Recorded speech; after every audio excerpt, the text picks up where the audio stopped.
দেখুন, আমরা আজকে এখানে এসেছিলাম মূলত একটি গুরুতর অভিযোগ নিয়ে। মমতা ব্যানার্জি ইলেকশন কমিশনের যে এমসিসির যে নর্মস আছে সেই অনুযায়ী ব্যবস্থা নাও। আমরা দুটো বক্তব্যের ক্লিপ এবং তার ভাষণের পেন ড্রাইভ জমা দিয়েছি।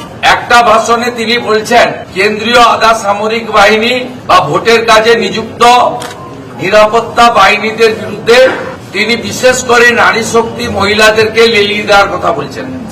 বলছেন মা বোনেরা আপনারাই হাতাখুন্তি নিয়ে বেরিয়েছে, এদেরকে প্রতিরোধ করুন। তো সরাসরি হিংসাতে এবং নির্বাচনের কাজে নিযুক্ত হাজার হাজার নিরাপত্তা রক্ষীকে আক্রমণ করার মধ্য দিয়ে সমগ্র নির্বাচন ব্যবস্থার উপরে উনি আক্রমণ করেছেন।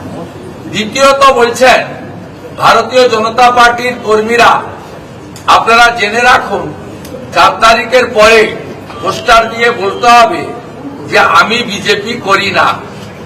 2021 সালে পোস্ট পোল ভায়োলেন্সের নেতৃত্ব দেওয়া মমতা বন্দ্যোপাধ্যায় তিনি আবার নতুন করে সরাসরি খুনের হুমকি দিচ্ছেন এই বক্তব্যের মধ্য দিয়ে।